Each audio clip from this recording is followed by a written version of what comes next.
Good morning.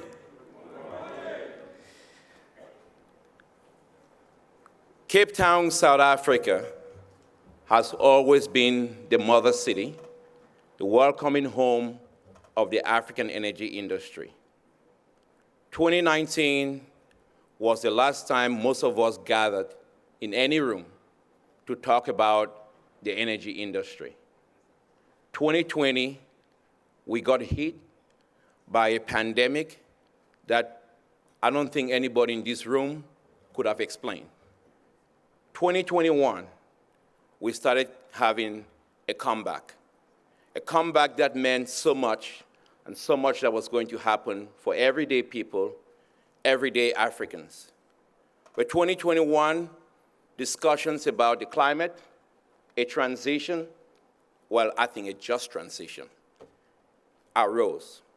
The global community, global predictions have always said we need to keep our climate below 1.5 degrees centigrade.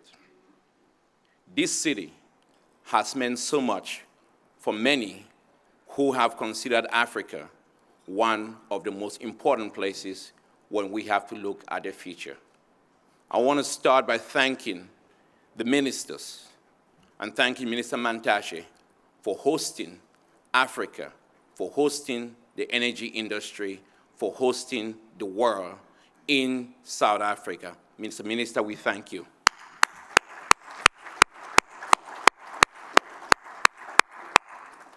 They said it was not possible. They said it's not possible in Africa. They said you cannot do this in Africa. They said we could not meet together. They said it was not the right time to meet together and talk about our issues as Africans, as an energy industry. I believe over the last 3 months, most of you have received the chamber in your offices, in your houses. Some kicked me out, but that's okay. But you gave us the strength to continue going, the strength to drive an Africa that no matter what we talk about this industry, at the end of the day, it's about people. And that's why we're hosting the Africa Energy Week in Cape Town, because it's about people. It's about those who no one thought there would be a comeback. No one thought they would recover. 1,465 COVID tests have been done between yesterday and today, 1,400 plus. That's a record number in this continent, especially in a post-COVID environment. We thank you, and we thank Africa, we thank the United States, we thank Europe, we thank Asia, and we thank everybody for being here. You should be proud of what you've done. Put your hands together for yourself. I mean, guys, think about it. Merkel sends Gunther Nuke. We got to, where's that lost German guy? Gunther, thank you for being here.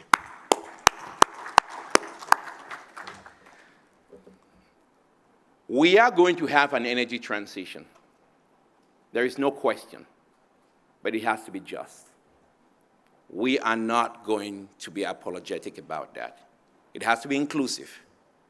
Everybody has to participate in it. A transition without Africa is not a transition. But this is no time for Africa to take a step back. This is no time for Africa to give in. This is no time for the energy industry to walk out and not be proud of what we do. Energy producers, most of the companies, they produce that energy that we need. They drive our environment. They drive our civilization. And they make us better and better every day. And we should never, ever apologize for being producers. Never, never apologize for producing energy, for driving human civilization, because when we do, we drive a new narrative that the child that I met in the Gambia that had no option of an education because they got to read at night with lanterns. That's why we say making energy poverty history. You cannot get to 2050 if to get to 2050, you have to get through 2030. And we need to have energy access for all. And I don't care where you stand, if we cannot deal with the issues of 600 million people in our continent without access to electricity, 900 million without access to clean cooking, most of them women, how do we talk about a transition without dealing with these people? How do we talk about a transition without ensuring that during the COVID period, if we're going to use ventilators in a little hospital in Dakar, Senegal, and there are no lights, most people or that person would have to lose their life. That is not right. That is not right. So while some people believe that we need to give up our natural resources in order to make sure that some others are happy, we say at this time, Africa is going to be that voice of humanity, that conscience of humanity that says we need to be inclusive, everybody, and this time. And those who have used these resources, it is time for us to develop together. As we have various dialogues in Cape Town, whether we agree or disagree, I believe this is the time when we have to stand for that young man I met in Mozambique. I felt that the world was not being fair to them, and I felt that they want a job in the energy sector. This is the time when we have to look at small island communities, whether it is Cape Verde or you look at island communities around Mauritius. Understand the struggles they have to deal with a potential climate crisis. But this is also the time when we have to look at the young men hoping that local content, it's not just going to be a talk of the ministers, but local content is going to be real. And we're going to drive that, and we're going to develop that. But also, we have to also take some responsibility. Responsibility among African companies. We need to do better, and we need to be honest with ourselves. We need to manage better, we need to create better, and we need to drive better. Minister Lima would tell you about him being a young man. The guy just turned 50, and he's talking about being a young man. Like, happy birthday, but you're 50. You're no longer young. So we're talking about the young guys, okay? But it's also important, as we go over the next 3 days, that we don't only enjoy Cape Town. I know the Americans are here because of the food. They don't have good food in the United States. They don't, okay? So I had to call the former Assistant Secretary for Natural Resources, Frank Fannin, and I think the only reason why he came was for the food, but we have something better in Cape Town. The wine is good, the people are friendly, but also it is a beautiful city. We are going to listen to amazing people who really have a very clear vision of what we should do and what we could be. Africa, we've said it a lot. Africa's time is now, but it's not enough. Our time to commit to Africa is now. A commitment to really resolving issues that nobody would do it for us. The divestment campaigns against fossil fuels are wrong. We at the Chamber, we don't believe this is the time to divest against fossil fuels. We don't believe this is the time to not invest in Mozambique. This is not the time to not invest in South Africa, in Senegal, in Gambia, in Congo. This is not the time to not invest in Libya. This is the time to invest in Libya. This is the time to invest in new offshore fields in Egypt. This is the time to invest in new offshore fields in Nigeria. They just passed the petroleum industry bill. We have to invest in Africa. We have to look at new states that are going to produce energy, like Namibia, that has been struggling and really pushing with great enabling environments, and really make this our cause that we really discuss and set up. So we must hold governments accountable. We must push these ministers. I don't want none of you sitting and be all polite to our leaders. You tell them what you need in order to make it successful. You tell them what you need in order to make you put your money. If you won't put your money to the country, give me your money, I'll take it. I don't have a problem collecting money. The last accusation I would get is that I refuse money. I don't refuse money. That's why we sold tickets $1 to $1,500. We collect everything. But it's time to really invest in Africa. And let's talk with our checkbooks. And why do I say that? we can finance our own transition. We can finance fossil fuels in Africa. You think about a time when Africa, we can create the funds. Just imagine if we do $1 per person. $1 per person. I'm not in favor of increasing taxes, but we need to start thinking how we're going to finance our own transition. This is no time for us to go out to Europe and America begging. But when they tell you, you need to give up your fossil fuels, somebody has to pay for it. We're not going to accept that young people have to pay for a transition that they did not cause. I want to thank you so much. Bringing to the stage is going to be somebody who has led Africa so much, has been able to gather all petroleum producers and really drive and really being a mentor to so many of us, works every day behind the scenes, but continues to really drive an African story. And that person is Dr. Omar Farouk, the Secretary General of the African Petroleum Producers Organization, APO. Dr. Farouk, thank you so much and welcome. Our chief host and member of the APO Ministerial Council, Excellency Minister Gwede Mantashe, Excellencies Minister of APO and other ministers gathered here, distinguished ladies and gentlemen, permit me to stand on the protocols already established by my good friend and colleague, Nj Ayuk, Chairman of the Africa Energy Chamber, an organization that has, in the relatively short period of its existence, demonstrated great leadership potential in the African energy sector. Let me also join him in welcoming you to the inaugural Africa Energy Week organized by the Africa Energy Chamber in partnership with the African Petroleum Producers Organization. As we gather in this beautiful city of Cape Town to discuss the future of the African energy industry in the light of the global energy transition, we in APO believe that Africa's position on fossil fuels should be appreciated from historical perspective. The adverse impacts of fossil fuel use on the atmosphere did not just come to light. As early as the beginning of the 1900s, Western scientists have sounded the alarm that emissions from fossil fuels were affecting the climate. But their concerns, informed by their scientific findings, were ignored, or in some cases, suppressed by the dense industrialized and industrializing nations who needed a lot of fossil fuel energy to consolidate their industrialization and economic and social development.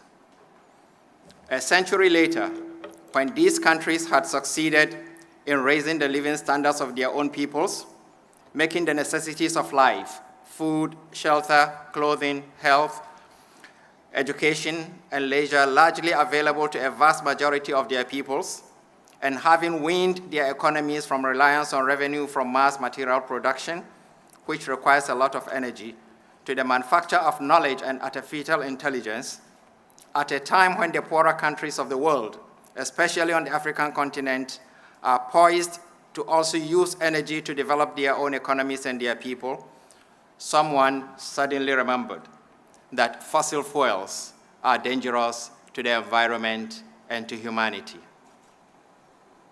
These countries began to sponsor scientific studies to prove what they had known for over a century, but had deliberately decided to conceal them because it was not in their best interest to do so at that time. Today, the world, comprising the developed and underdeveloped, has been headed to accept to implement a quick transition from fossil fuels to renewable energies. All hands must be on deck to end the use of fossil fuels in the shortest possible time, we are commanded. Developing countries have been cajoled into accepting to implement measures to end fossil fuel use by, among others, promise for financial support from the developed countries to ameliorate the hardship envisaged from the implementation of the transition program, and also for adaptation from fossil fuel use to renewable energy. How much of those financial supports are free and how much are loans that will later become debt burdens are not clear. The danger is that those financial support may end up constituting huge burdens to some of our countries, especially the oil and gas producing countries. It is instructive, distinguished ladies and gentlemen, that with 17% of the world's population, Africa's total contribution to greenhouse gases, the main culprit for climate change, is just about 3%. The financial support for mitigation and adaptation, which cannot even be guaranteed, cannot compensate for the near absence of liability of Africa to the climate change challenge. This therefore throws up the issue of the practicality of a wholesome embrace of energy transition by the continent, while turning its back on fossil fuels, which it has in huge abundance. While not denying the reality of a changing climate and Africa's infinitesimal contribution to this scenario, how realistic is the expectation that the continent, especially the oil and gas-rich countries, wholly abandons what it has in abundance and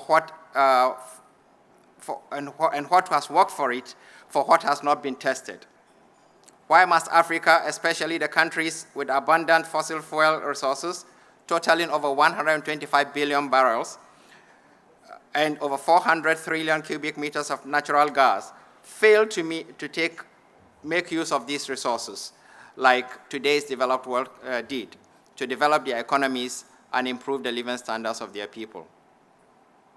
Since the world seems to be united in tackling the menace of climate change, it's equally only fair that the world, especially the part with the necessary technology, works with the African continent, especially the oil and gas producers, to harness fossil fuels in the most sustainable manner, especially as it is a fact that technologies exist to make fossil fuel environmentally friendly.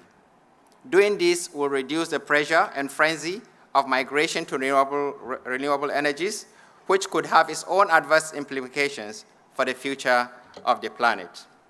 If Africa and the poor countries of the developing world are to be carried along in the UN's quest for sustainable development and eradication of poverty, when these countries must then these countries must not be compelled to embrace energy transition the way it is currently being pushed by the advanced economies of the world.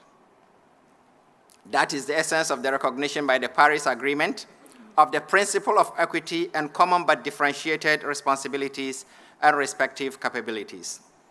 The way forward for Africa in the transition is to make the most of its existing and depletable energy resources while creating the required infrastructure for renewable energy. But here's the reality. International oil companies with the technical expertise to sustainably exploit Africa's fossil fuels and in an environment that is friendly are being compelled to exit the industry to embrace renewables. What this implies for the African continent is that it must develop new technologies, new strategies to ensure that it continues to benefit from its God-endowed resources, especially now that its partners are being forced by their various governments to abandon them. Luckily, having produced oil and gas for nearly a century, the continent has been able to develop some level of expertise in the industry, and with a little more push, should be able on its own to embrace the challenge of exploration, production, and processing. The continent, that is Africa, cannot afford to gamble with the lives of the hundreds of millions of its people currently living without access to modern energy. Abandoning fossil fuels at this time is tantamount to abandoning our guaranteed source of energy that is needed for the continent's development. Distinguished ladies and gentlemen, with these remarks, I welcome you all to this important continental energy event. I thank you all. Ladies and gentlemen, we would hear remarks from His Excellency Mohamed Sanusi Bakindo. Excellencies, distinguished delegates, ladies and gentlemen, it is a distinct honor and a great pleasure to address Africa Energy Week. I would like to congratulate and thank Africa Energy Chamber for organizing this event and bringing together stakeholders in the energy industry from across our great continent to discuss the pressing issues of our day. I would like to express my thanks and appreciation to Honorable Gwede Mantashe, South Africa's Minister of Mineral Resources and Energy, His Excellency Dr. Demantino Pedro Azevedo, Angola's Minister of Mineral Resources and Petroleum and President of the OPEC Conference 2021, His Excellency Bruno Jean-Richard Etwa, Minister of Hydrocarbons of Congo, His Excellency Gabriel Mbaga Obiang Lima, Minister of Industry, Mines and Energy of Equatorial Guinea, and my dear brother, His Excellency Timi Silva, Minister of Petroleum Resources of Nigeria, all of whom work to ensure that Africa Energy Week takes place in Africa, in the great city of Cape Town. Africa must be the destination of Africa-related events. On behalf of OPEC, I thank all of you. I would like to also sincerely thank my dear comrade N.J. Ayuk, Executive Chairman of the African Energy Chamber, for his tireless work in making this event possible. African countries have historically assumed strong proactive leadership roles in OPEC. Angola currently holds the presidency of the OPEC conference and will be succeeded by Congo next year. In September of this year, we celebrated a monumental milestone, the golden anniversary of Nigeria joining OPEC in 1971. Recent years have seen an expansion of the African presence in our organization. Congo became a member country in 2018, Equatorial Guinea joined in 2017, and Gabon rejoined in 2016. This consolidates the incredibly positive, constructive, and fruitful roles played by Libya since it joined our organization in 1962, Algeria since 1969, and Nigeria since 1971, and Angola since 2006. Last year, to commemorate the 60th anniversary of its founding, OPEC prepared a book chronicling the organization's history. What is remarkable are the number of key events that took place in African cities. From the 9th meeting of the OPEC conference in Tripoli, Libya in 1965, critical meetings and conferences have been held in Algiers, including our first ever summit, Oran, Lagos, Abuja, Luanda, and Libreville. We hope this expands in the future. Indeed, the idea for our organization was conceived in Africa, specifically in Cairo, Egypt. It was at the Cairo Yacht Club in 1959 that the Gentleman's Agreement was forged, which paved the way for the establishment of OPEC in Baghdad in September 1960. Aside from the African countries who are OPEC members, 2 African countries have joined the historic Declaration of Cooperation between OPEC and 10 non-OPEC producing countries, namely Sudan and South Sudan. This enterprise, which began in 2016, involves OPEC working in concerted action with 10 non-OPEC countries towards sustainable stability in the oil market.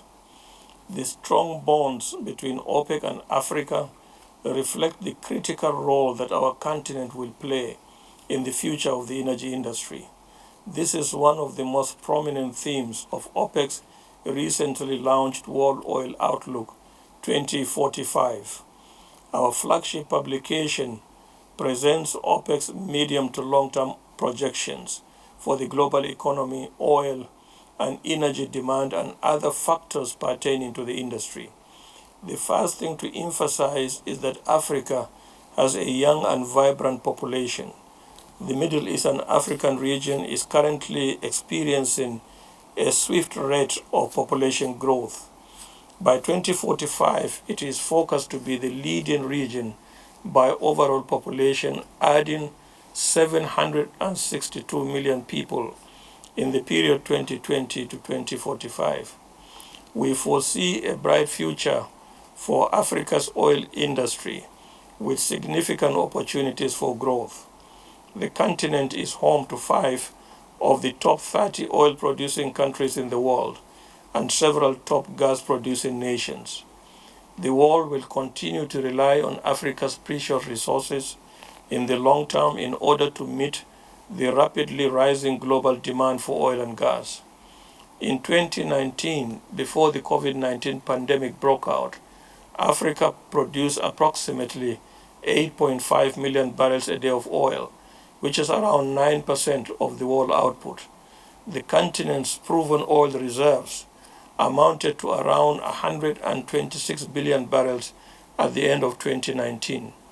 Of this, Nigeria held the majority with an estimated 36.9 billion barrels, or 29% of the continent's total reserves. In terms of the downstream sector, last year's oil demand shock caused by the COVID-19 pandemic resulted in numerous refinery closures worldwide, and we will see additional closures in the coming years.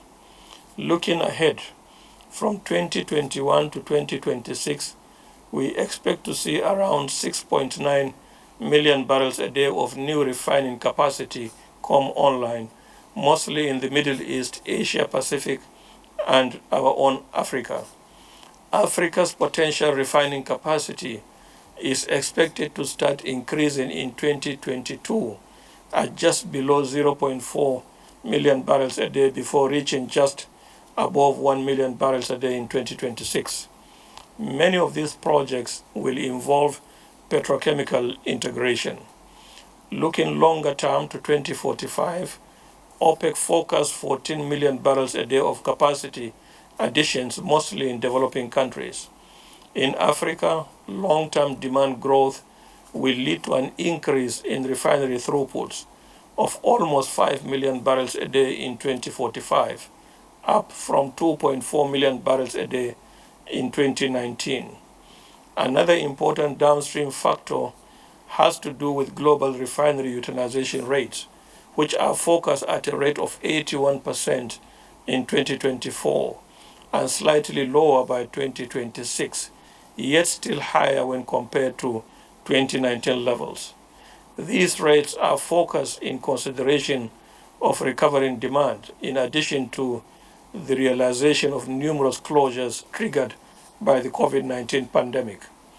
In the longer term, utilization rates are expected to drop to approximately 76% in 2045 as more capacity comes online and demand declines in developed regions. This, of course, will result in additional closures in order to maintain rates at sustainable levels. These overall positive developments in the African downstream will help increase local refined product output while reducing product imports from other regions.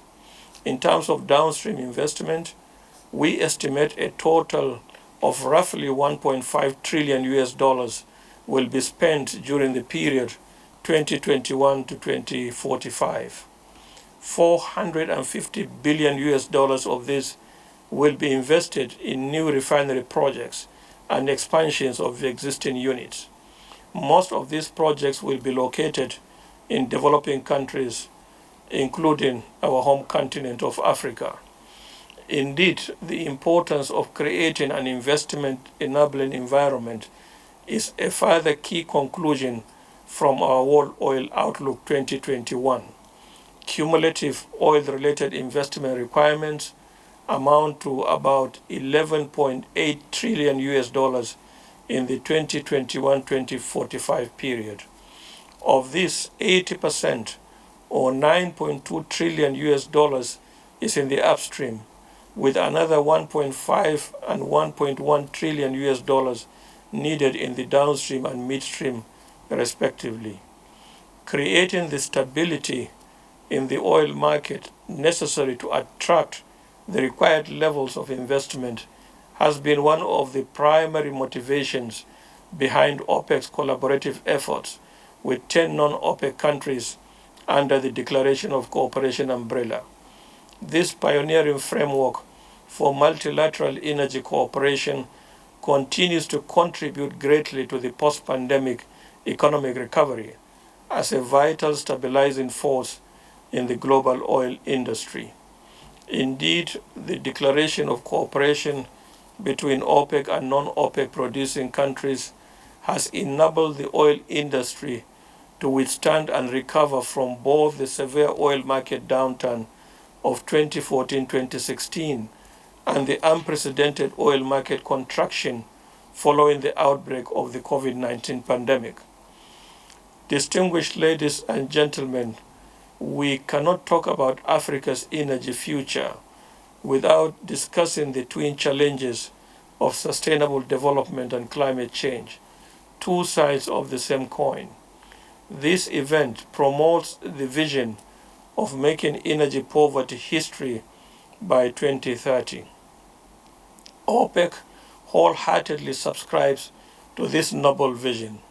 As this event takes place in the homeland of the late great Nelson Mandela, I cannot help but recall the words of Madiba, who said, and I quote, "Overcoming poverty is not a task of charity. It is an act of justice. Like slavery and apartheid, poverty is not natural. It is man-made, and it can be overcome and eradicated by the actions of human beings," unquote. Access to affordable, reliable, sustainable, and modern energy is a right for all, not a privilege of the few, as enshrined by the United Nations in Sustainable Goal number 7. The unfortunate reality for developing countries is that a staggering 759 million people worldwide did not have access to electricity in 2019, with around 79% of them located in Mother Africa. Moreover, there were roughly 2.6 billion people, or 34% of the global population, who did not have access to clean cooking fuels and technologies. And this includes a massive 70% of Africans who have no access, exposing them to high levels of household air pollution. The energy poverty numbers for our dear continent, Africa, are stark. And to add in one further number, Africa accounts for only around 3% of global emissions. These factors need to be carefully considered at the ongoing 26th UN Climate Change Conference of the Parties, COP26, currently taking place in Glasgow. One of the most eloquent articulations of the need for a just energy transition was penned by Cyril Ramaphosa, President of the Republic of South Africa, in advance of the COP. It was heartening to read how aligned the views of Cyril Ramaphosa and OPEC are in this regard.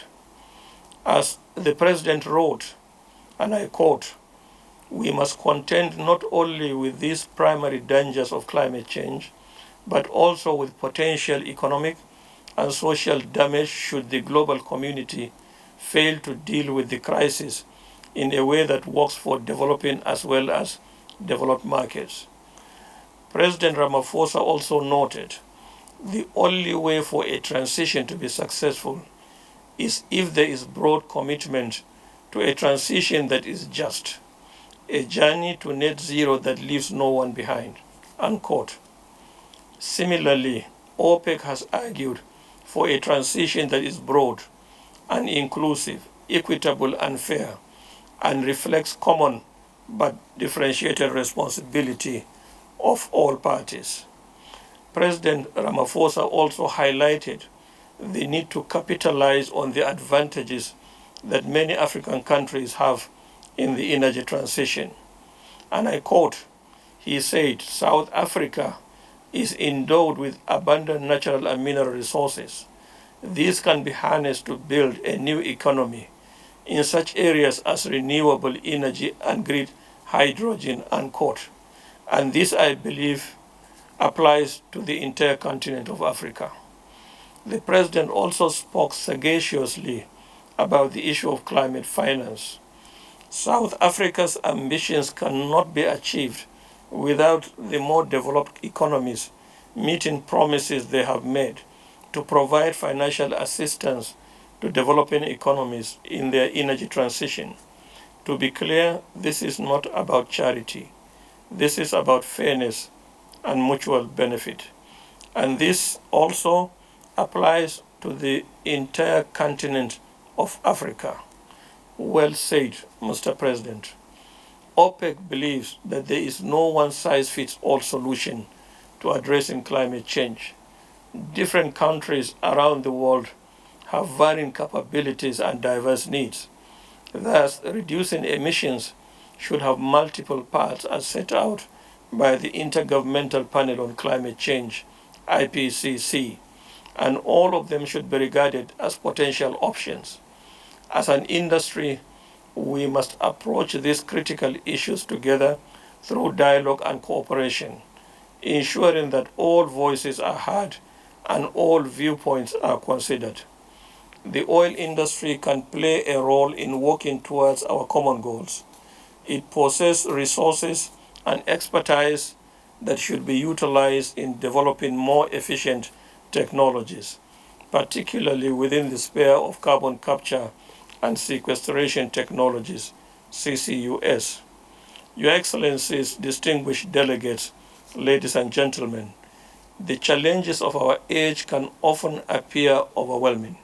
We will continue to wrestle with the long-term scars of the COVID-19 pandemic for many years, if not decades. And yet, despite this context, this event in this great country inspires hope and courage. In his autobiography, Madiba said, "Part of being optimistic is keeping one's head pointed toward the sun, one's feet moving forward. There were many dark moments when my faith in humanity was sorely tested, but I would not and could not give myself up to despair. That way lays defeat and death." Unquote. Let us seize the opportunities and confront the challenges of our age, inspired by the titans of African history and the spirit of the great people of this continent. I wish all of us a very successful Africa Energy Week. I would like to invite the Executive Vice President of Energy Operations for Sasol, Mr. Bernard Klingenberg. Before I begin, allow me to acknowledge and extend my warmest greetings to all dignitaries representing governments from various African countries, as well as the captains of industry representing global and regional companies across the African continent, and all the other participants joining this inaugural Africa Energy Week. Recent times have been and remain extraordinary. The world faces fundamental challenge related to COVID-19, underpinned by low to modest global economic growth and the need to tackle climate change in a sustainable way. Here in South Africa and Africa, these realities are as pronounced as anywhere else, which further underscores the need for us to redouble our efforts to work together to resuscitate the economy while developing a sustainable energy pathway, and at the same time being very cognizant of our socioeconomic realities as a developing country and as a continent. In addressing these challenges, we acknowledge that energy is the bedrock of a thriving society and a healthy economy. It's for this reason that we also believe that partnerships are required to ensure that we craft, plan, and achieve a just transition. It's against this backdrop, and on behalf of Sasol, that I'm honored to have been given the task of introducing today's keynote speaker. For those of us familiar with South Africa's energy and mineral resources sectors, this distinguished leader needs no introduction. he constantly reminds us of the critical need to ensure that our energy transition as a country and as a continent must be designed and undertaken in a responsible manner, notwithstanding the complexity of our macro context. At the same time, he's a steadfast supporter of partnerships and has consistently demonstrated an appreciation for the role of a conducive and enabling policy environment and how important that is in advancing South Africa's energy sector. The Minister of Mineral Resources and Energy, Mr. Gwede Samson Mantashe, was born on the 21st of June in 1955 in the village of Lower Kala, in the then Transkei, which is now part of the Eastern Province, here in South Africa. He cut his teeth in activism and politics when he joined the student Christian movement. He holds an undergraduate and honors degree in commerce from the University of South Africa, and then in 2008 he obtained a master's degree from the University of Witwatersrand, and recently attained an MBA from Mancosa. Through these academic achievements, he has demonstrated his commitment to lifelong learning. It is, however, Mr. Mantashe's experience as a mine worker that has defined the trajectory of his career and contributions to South Africa. In 1976, he joined the Western Deep Levels and moved in the same year to work at the Priska copper mines until 1982. It was while working at the Matla Colliery that Mr. Mantashe in 1982 co-founded the National Union of Mine Workers, NUM, which is today the largest affiliate of the Congress of South African Trade Unions, with a membership of more than 300,000 members. He served as the union's Witbank branch chairperson until 1984, and then moved on to hold several other positions, including those of regional secretary, national organizer, regional coordinator, and assistant general secretary. In 1996, he became the first trade unionist to be appointed to the board of directors of Samancor, a Johannesburg Stock Exchange listed company. It was during that period that he also had his first stint in government, where he was elected as a councillor in the Ekurhuleni municipality. 3 years later, at a National Union of Mine Workers Congress in 1998, he was appointed as the first worker general secretary. He relinquished this position in May 2006 and joined the Development Bank of Southern Africa as executive director and chairperson of the Technical Working Group of the Joint Initiative for Priority Skills Acquisition. The following year, he was elected as chairperson of the South African Communist Party and served as a member of the party's Central Committee. That same year, he became the Secretary General of the ruling African National Congress and was re-elected to this position in 2012. In 2017, at the ANC's 54th National Conference, Mr. Mantashe was elected the national chairperson. Since his appointment as Minister of Mineral Resources in 2018, and then Minister of Mineral Resources and Energy in 2019, following an expansion of the ministry, Mr. Mantashe has been a key facilitator in some of Southern Africa's most significant energy sector achievements. Most recent among these is the publication of the amendments to the Schedule 2 of the Electricity Regulation Act to permit private electricity generators to build and commission plants up to 100 megawatts without the need for general license. These changes in legislation will help reduce the impact of power supply interruptions to business and the economy, serve to diversify the energy sector, and also advance security of supply. Our keynote speaker is the living expression of a person who was born to serve and is passionate about utilizing partnerships to promote business opportunities and multi-sector economic growth in South Africa. Here to deliver the official welcome address, please welcome the Honourable Minister of Mineral Resources and Energy, Mr. Gwede Mantashe.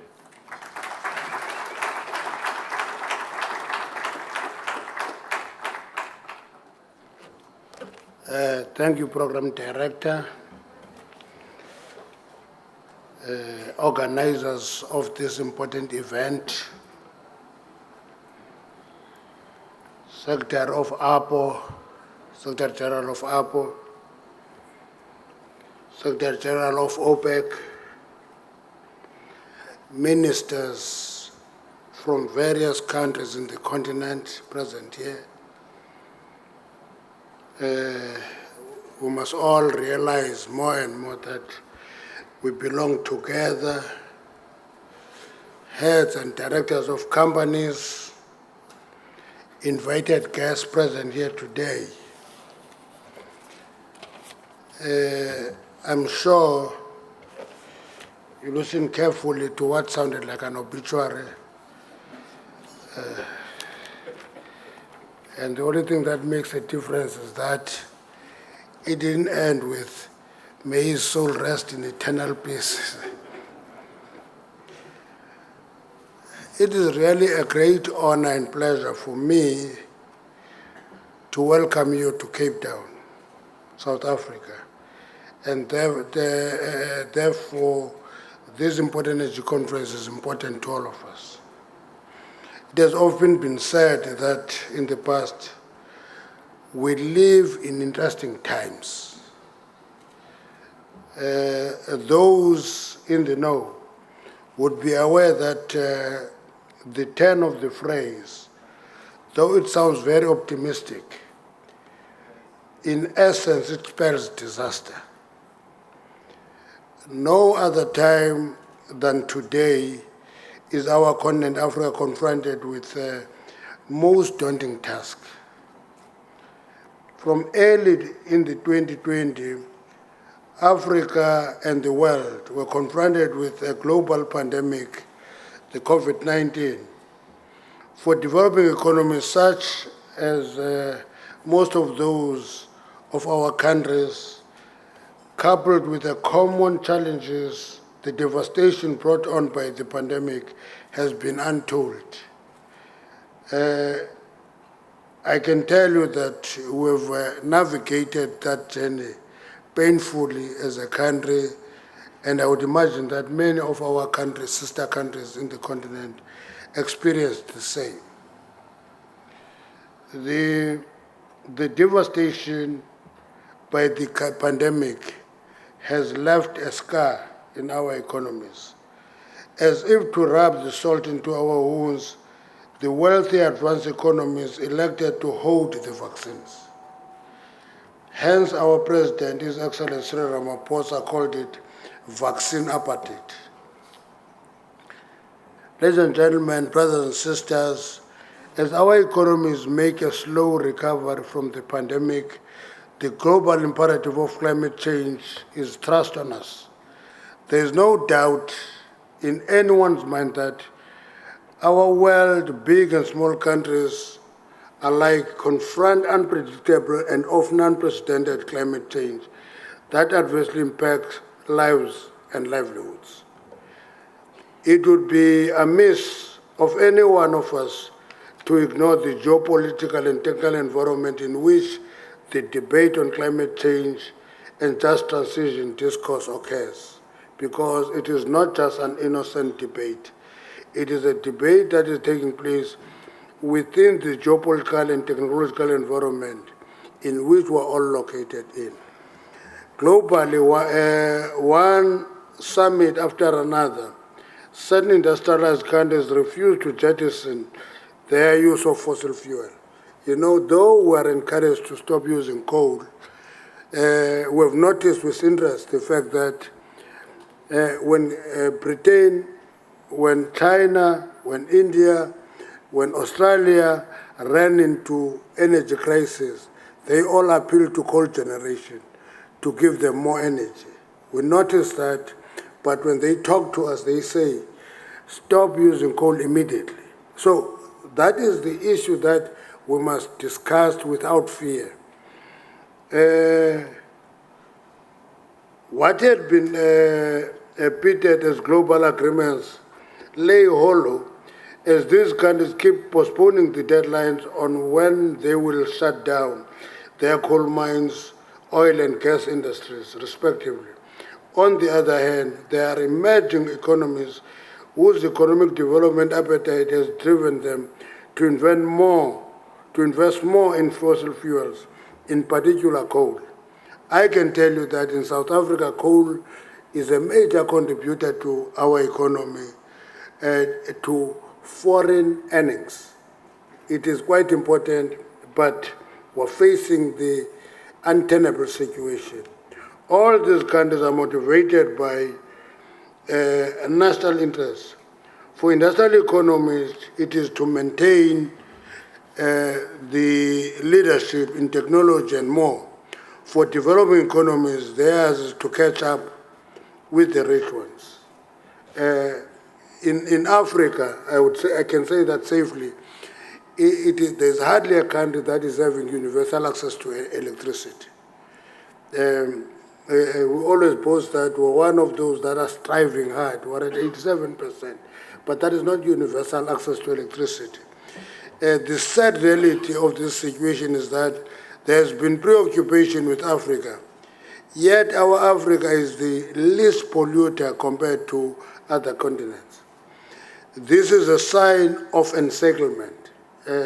I'm using this term regularly of late because I see us being encircled by the rich countries where we are converted into conduits of ideas of developed economies.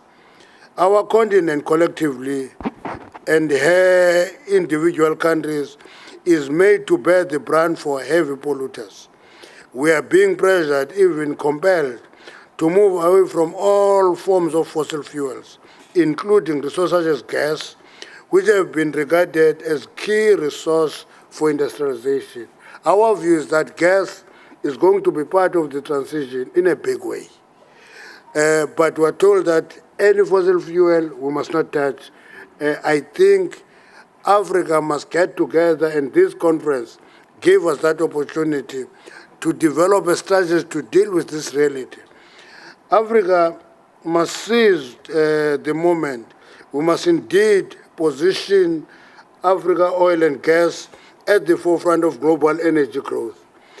As the continent, we come from far on issues of oil and gas, of hydrocarbons, as they are collectively called.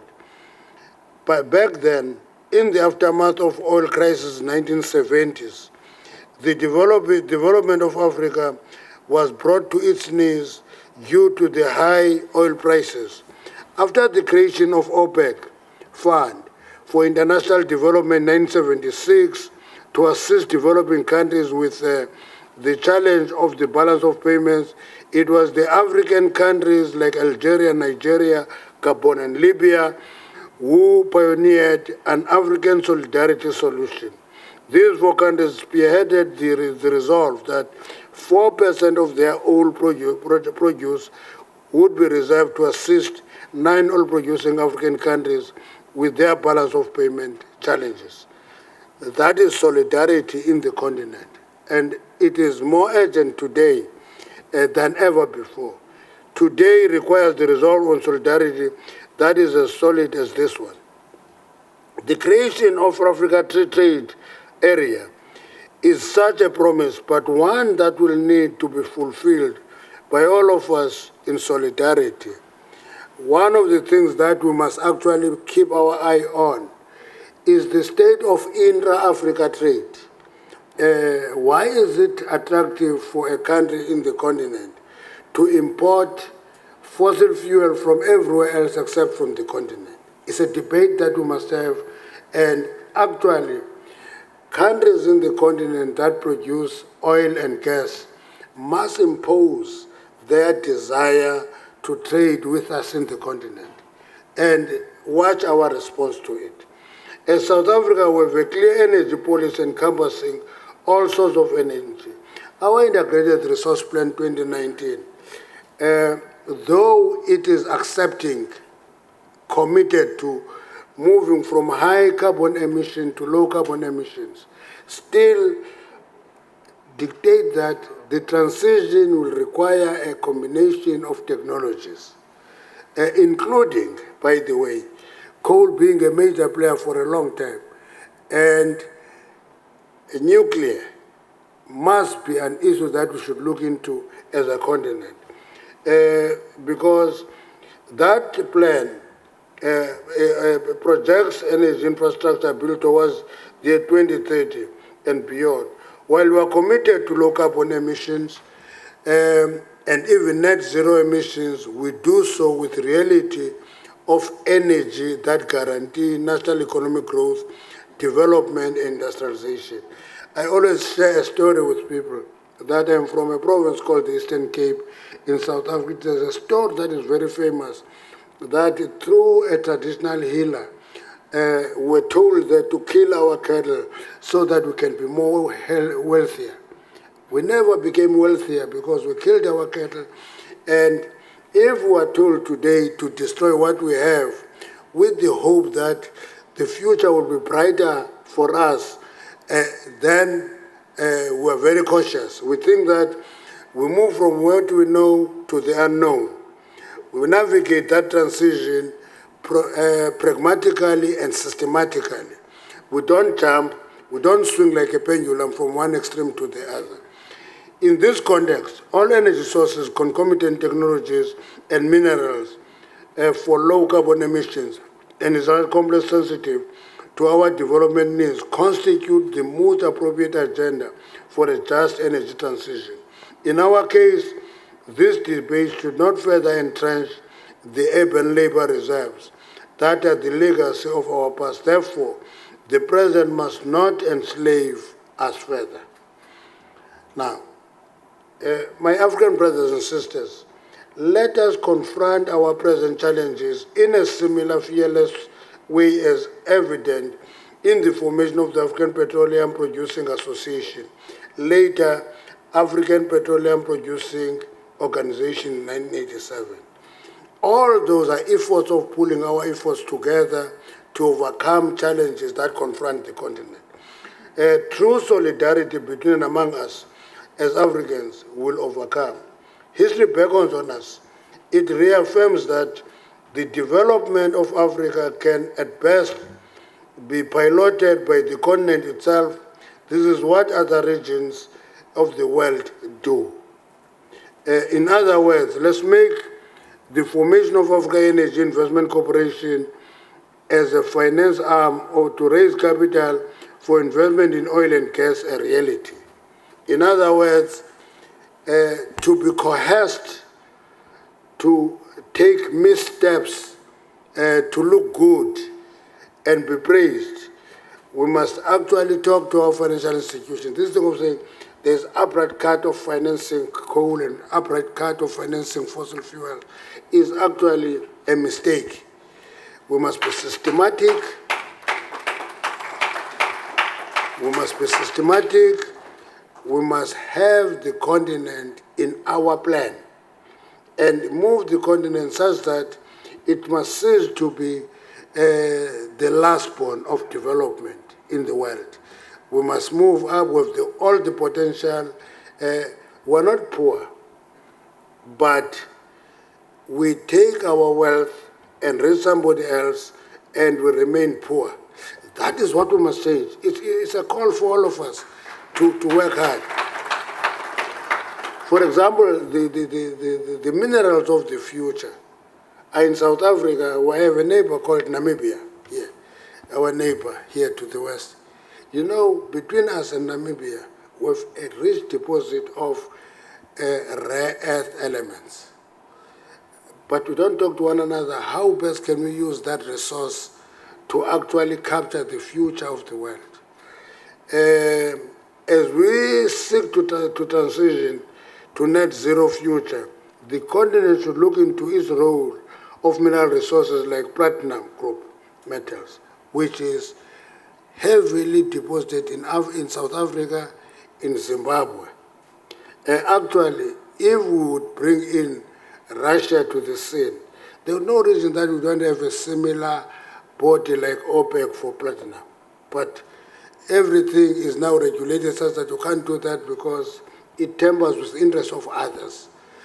So my submission is that, therefore, platinum group metals, rare earth minerals, and many other abound in our countries.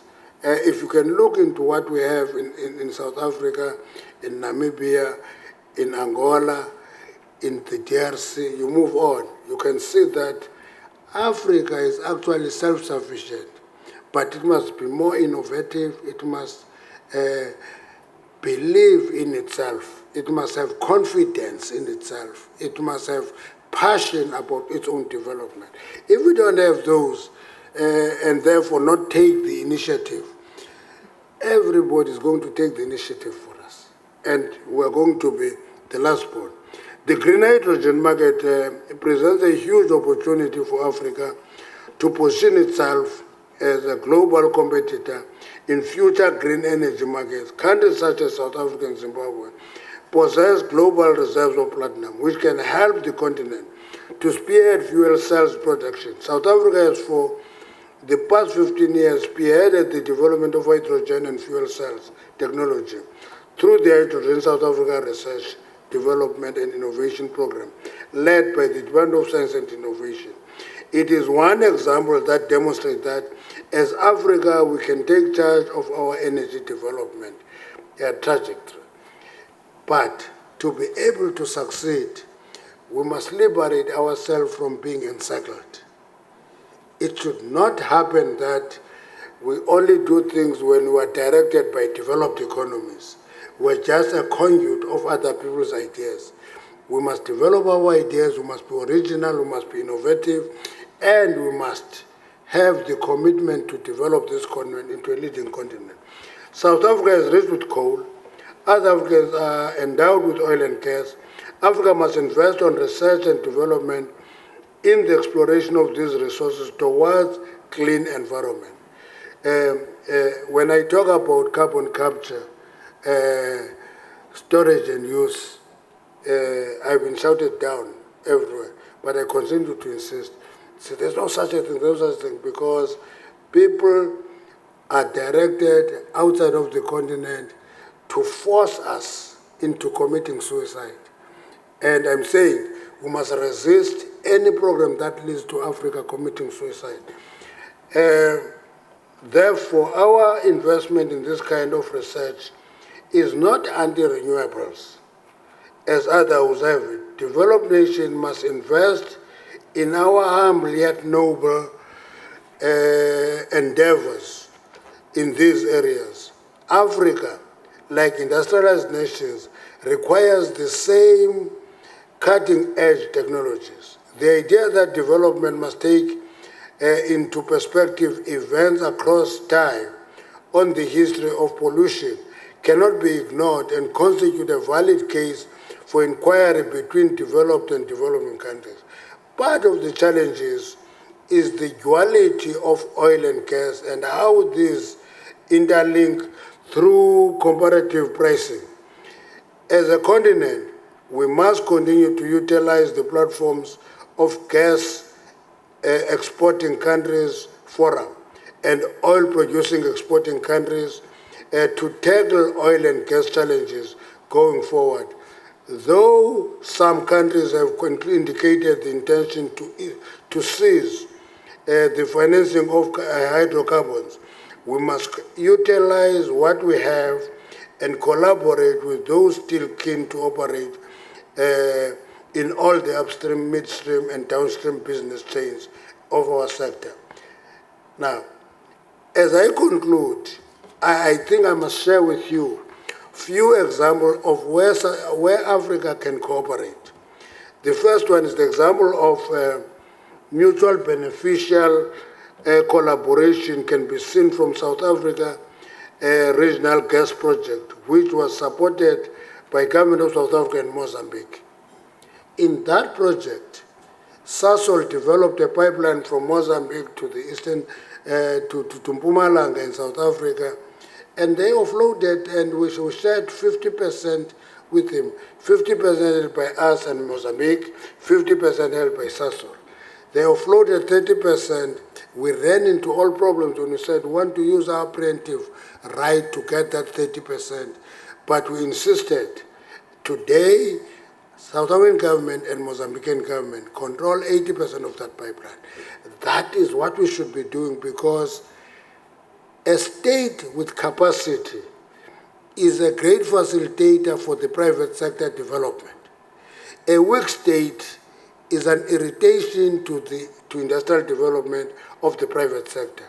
Therefore, we need a good state to facilitate growth of the private sector. The second example I want to share with you is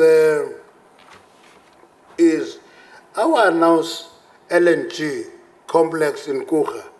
We've issued the request for information. I want to appeal to investors to come to the fore. When we request for proposals, investors must come invest in that complex, because it is a complex that will facilitate imports of gas to the country. And therefore, investors must appreciate that that is an opportunity, it's not that a mistake.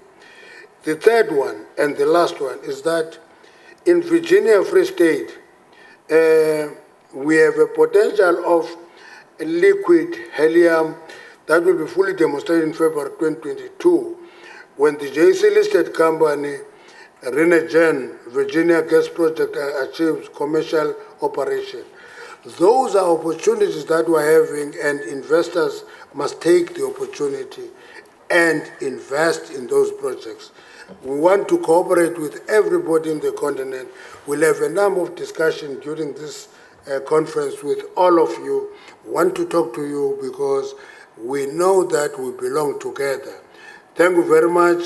You are welcome. Feel free. Enjoy the rest of South African people.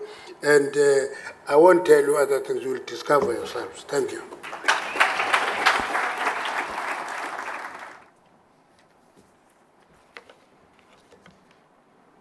Thank you, Minister. I feel sorry for anybody who is going to speak after you. But bringing on to the stage is the Honorable Mohamed Amin Adam. He is the Deputy Minister of Energy from Ghana. Excellency.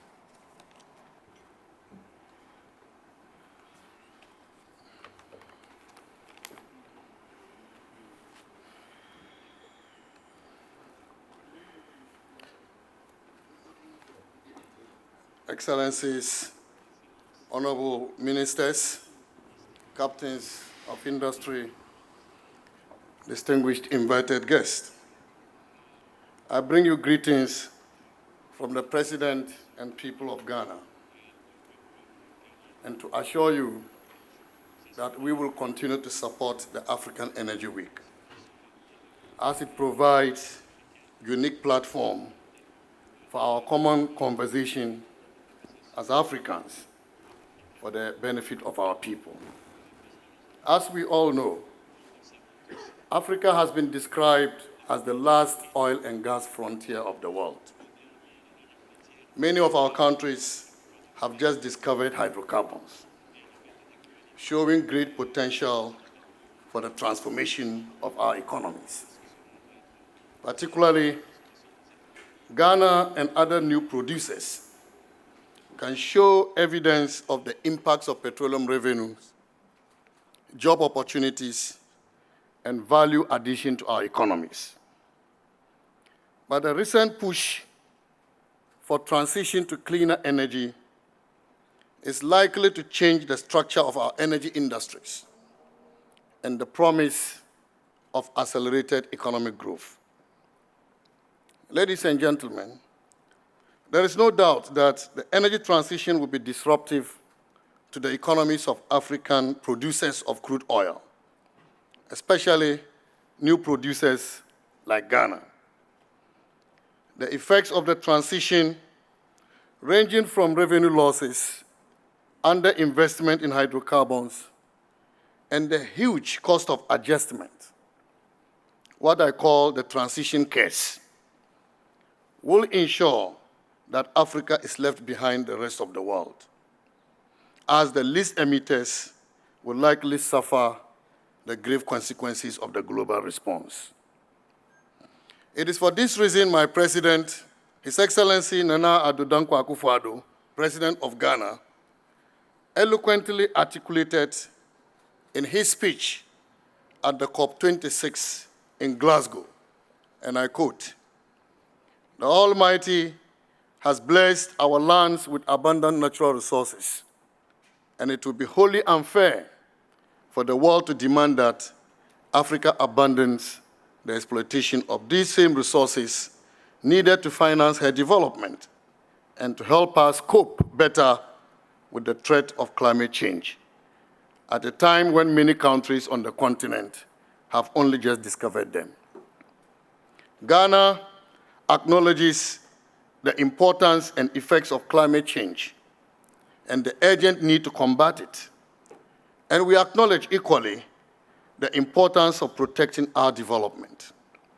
We believe that a balance must be struck and maintained between our social, economic, and environmental imperatives, unquote. And so, ladies and gentlemen, to address the inequities in the global energy space, we call for a global compact on the energy transition, through which Africa's peculiar circumstances will be appropriately recognized and addressed. The compact, among others, should ensure that European banks and banks in the developed world in general vary financing policy in favor of oil and gas projects in Africa under a special dispensation and sanction waiver. A global banking accord should allow banks to continue funding African oil and gas projects where there is a proven budgetary dependence on oil revenues and projects continue to have transformative effect on host countries. This should also recognize the fact that African producers need to produce to meet higher demand for crude over the next 2 decades as production from non-African sources decline. And this is important so we can ensure global energy security. African producers must produce carbon credits, which will be bought by the developed world.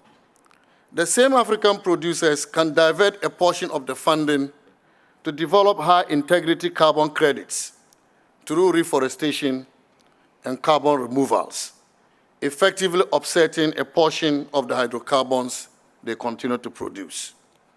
The developed world will continue to provide a market by buying these credits bundled with crude or gas production.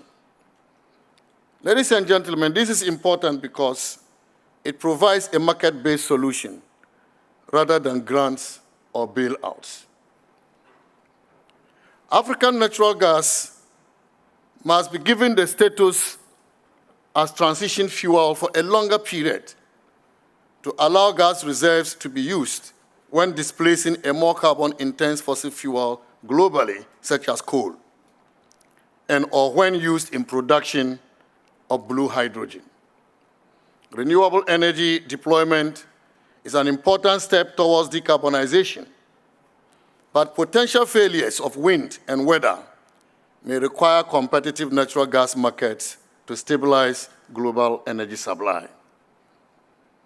The energy transition, as we have been told earlier, should not be divorced from the necessity for universal energy access. As we were told by earlier speakers, there are about 600 million people in sub-Saharan Africa that have no access to electricity. And accelerated access should therefore be a priority for Africa, which largely depends on fuel or gas-fired plants. Africans also need significant funding to support the deployment of renewable energy so we can displace non-renewable biomass that we continue to burn. As current funding available through the African Development Bank is not adequate. Estimated funds required for investment in renewable energy is about $56 trillion, according to Goldman Sachs. And Africa should be the ideal location for large-scale renewable projects where this money, if available, will be spent, given the high levels of radiation and untapped wind energy. Reduction in carbon-based energy consumption through energy efficiency should be promoted in Africa. And so most people are talking about introducing low-carbon technology, but we think that energy efficiency is also key so that we can efficiently use the available energy that we have, as that is key to reducing the amount of emissions that occur in our society. Ladies and gentlemen, it is my expectation that this conference will herald the African dream of combating energy poverty based on appropriate mix of energy sources that are not only clean, but also assure the level of energy intensity. And this is very important, ladies and gentlemen. We need the appropriate levels of energy intensity because this is required for industrial development and economic growth on our continent. Ladies and gentlemen, I thank you very much for the opportunity.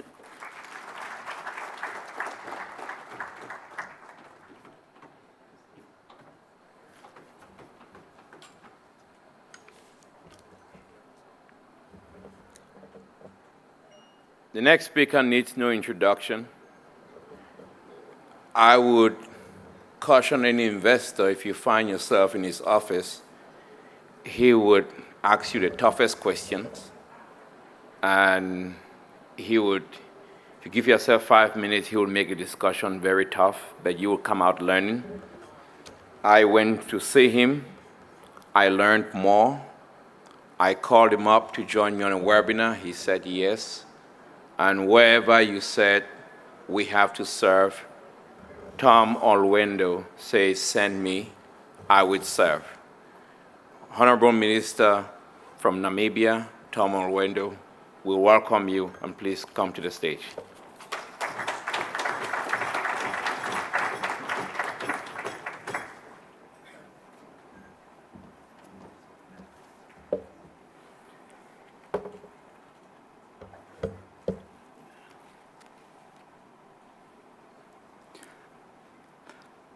Back home in Namibia, we say it's common sense to speak out with a mask when you are far away from everybody else. So I use common sense to take off my mask. And thank you very much, NJ, for introducing me. And I also thank our host, my brother, Honorable Mantashe. Honorable Mantashe, in the introduction, when you were being introduced, I learned one thing, that you were a mine worker, and I was sitting there thinking, I wonder whether it's a good thing now to have a mine worker, a former mine worker, to be the minister responsible for mineral resources. But I think when I have listened to what you said, I think it's a good idea that actually you are the minister responsible for mineral resources.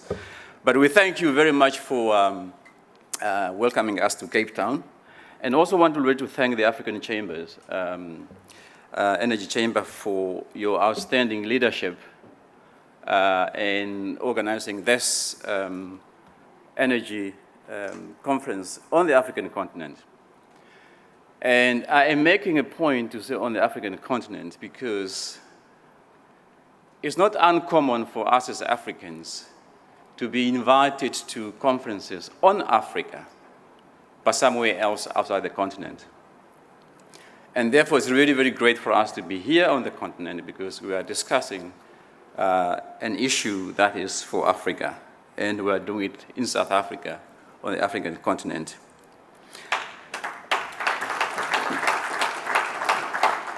Now, ladies and gentlemen, across the continent and other developing regions, countries are confronting the same problem.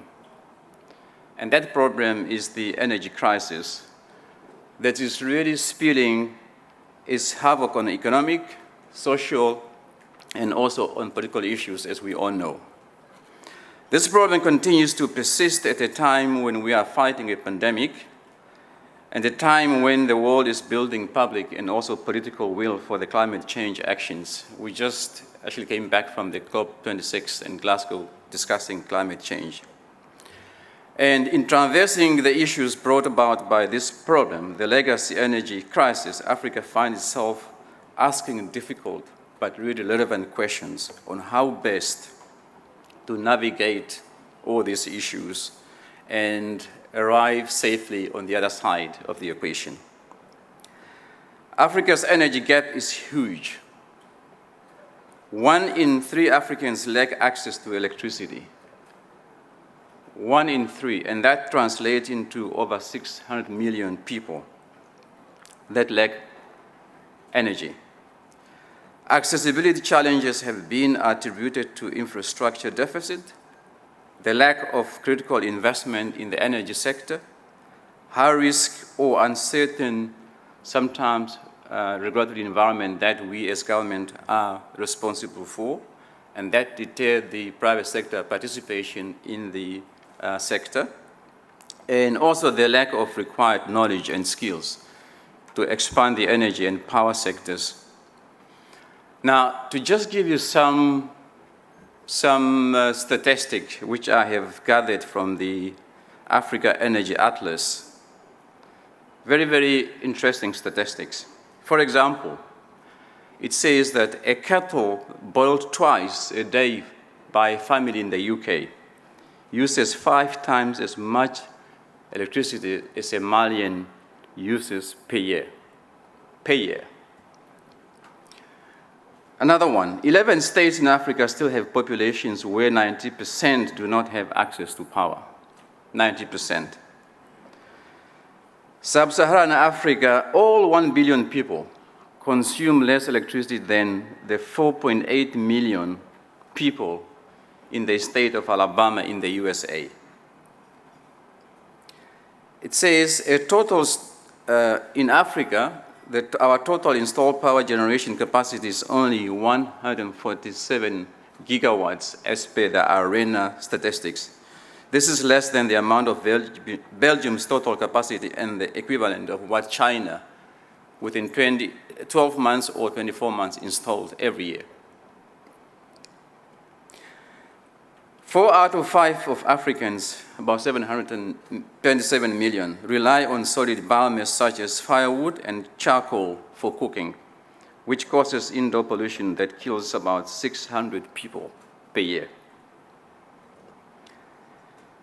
The last one says Sub-Saharan Africa has undiscovered but technically recoverable energy resources estimated about 115 billion barrels of oil and 21 trillion cubic meters of gas. These are huge resources that we are sitting on. Now, the Africa Energy Week 2021 comes at a time when radical and informed action is required in order to accelerate energy developments and electrify Africa. It also comes at a time when Africa is taking its seats at the global table and allowing itself to be a driver of its future. I am encouraged by the President of Ghana, as he was quoted by the Deputy Minister, in terms of what Africa needs to do for Africa. The 2021 summit has chosen to encapsulate the motto of making energy poverty history by 2030. This will require up to $20 billion of annual investment from 2021 to 2030. Through networking and facilitating deals and representing the first and only Africa-focused energy event to take place in Africa in 2021, this summit will therefore serve as a catalyst to help transform the African energy space and make this goal a reality. Another item that is on top of the agenda is, I think, is actually spoken by many other speakers, is that of the renewable energy sector and the energy transition. With national electricity plans being implemented across the continent and the widespread redirecting towards renewable power generation alternatives, significant developments have emerged within the solar, wind, hydroelectric, and even green hydrogen industries. Notably, projects such as the Grand Inga hydroelectric expansion project in the DRC, the Noor Solar Complex in Morocco, and the Lake Turkana Wind Power Project in Kenya represent some of Africa's biggest renewable energy achievements and are significant contributors to alleviating energy poverty across the continent. At home in Namibia, the government has taken a conscious decision to make the country a global hub for green hydrogen. There is an increasing development market for green hydrogen that needs the creation of a healthy economic environment that will attract foreign direct investment into the space.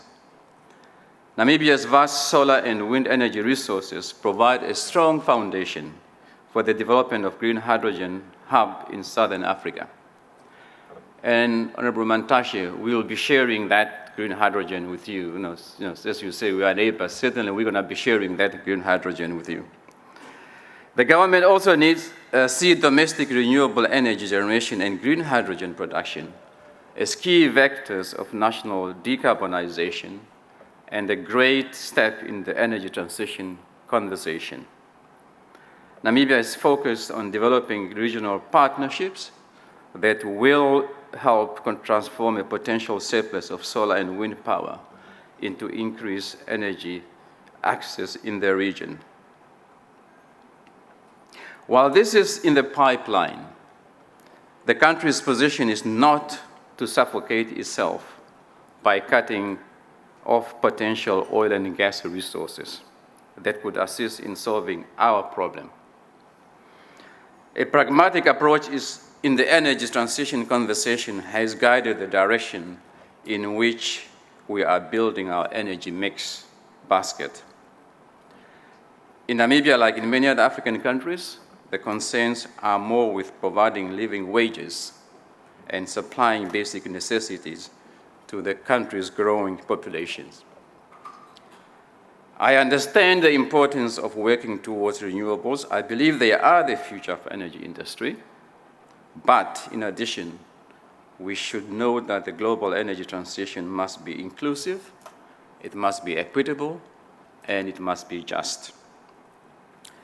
The Africa Energy Week 2021 is promoting the role of natural gas in Africa's energy transition, recognizing how gas-to-power developments can significantly increase energy access continent-wide. Representing an ideal transitional resource with its lower greenhouse gas emission, natural gas also acts as a reliable and readily available power generation solution. Backed by major discoveries in Mozambique, in Ghana, Senegal, and Tanzania, Africa is indeed turning to natural gas to increase energy security and expand access. As it was said, Africa is only responsible for 3.2% of energy usage within the global context and only accounts for 3 to 4% of the world's carbon dioxide emission from energy and industrial sources. But what we suffer from as Africa, we suffer from energy poverty or the lack of access to modern energy services, despite the natural abundance of fossil fuels and renewable energy sources, as I've mentioned. And with the potential to generate up to 11,000 gigawatts of electricity, the continent has the means to utilize solar power, wind energy, natural gas, hydroelectricity, and fossil fuels, and eliminate energy poverty on the continent. Ladies and gentlemen, with the African's Continental Free Trade Agreement slowly coming online, the agreement offers valuable opportunities to expand regional trade and also enhance intra-African collaboration. Notably, in addition to the international exports, emerging natural gas and green hydrogen economies across the continent can redirect their attention to regional economies across the continent. As it was said by my brother, Honorable Mantashe, to say, we need to start trading renewable or energy or any energy within the continent. Now, with a clear sense of the nature of energy poverty and the opportunities for improving energy access via different technologies and approaches, I would like us to consider and emphasize some points of discussion during this summit for the next 3 days. One, we need to start to talk about how do we leverage financing. Two, we need to make explicit plan for grid expansion and distributed energy integration.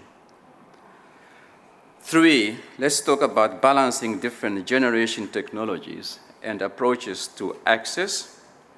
Four, let's support the whole distributed energy supply chain, not just upfront cost, but the whole chain. Five, placing efforts at electrification within broader development strategies. And lastly, let's talk about clear and specific pro-poor policies and strategies when talking about energy.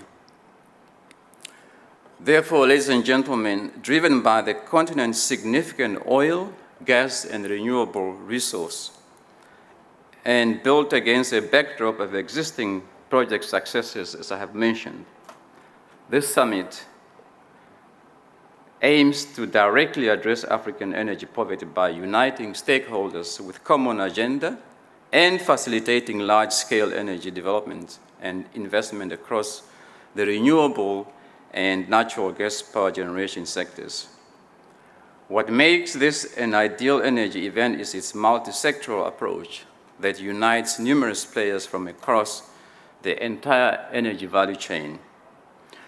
So, distinguished industry delegates, conference participants, all the Pan-Africanists, the fair media, honorable ministers, NJ, and ladies and gentlemen, ours for the next 4 days is to consider an African-centric just transition in ending energy poverty on the continent. The Africa Energy Week has assembled and given us the platform where we can network, facilitate productive deals, attract critical foreign capital, and drive the African energy growth. Right now, we have the opportunity to incorporate the problem of the future in today's solution so that we protect the energy generation, the 70% of the people under the age of 30 who are going to feel the real impact of our decisions we are taking today. Distinguished ladies and gentlemen, good morning again and welcome to the inaugural Africa Energy Week 2021. And I thank you, Energy. Thank you very much.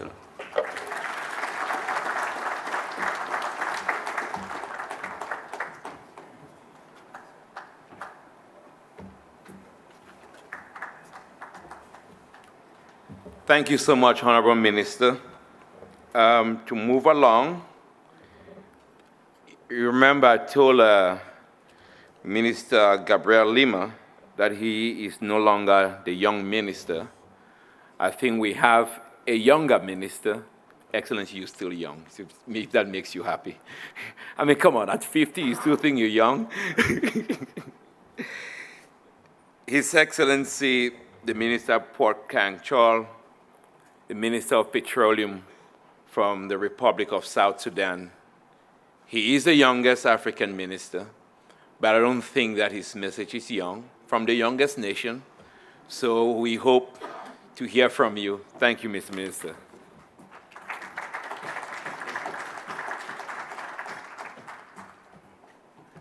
Well, somebody is claiming that title. I'm not sure whether it's true or not. And that is Sane. He's trying to say that he's the youngest. I may change my birth certificate anytime soon. It's a title that I love.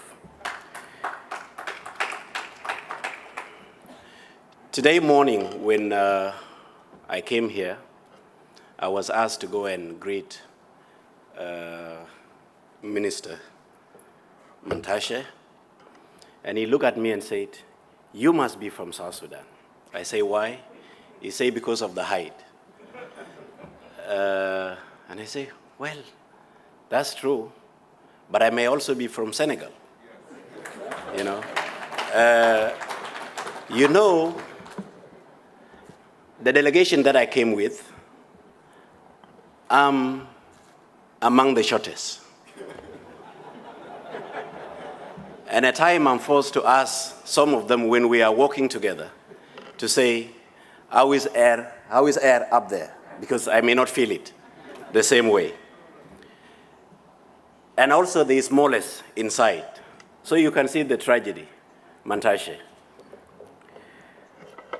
Well, Honorable Mantashe, Minister of Mineral Resources of the Republic of South Africa, Your Excellency, Dr. Umar Farouk, Secretary General of African Petroleum Producers Organization,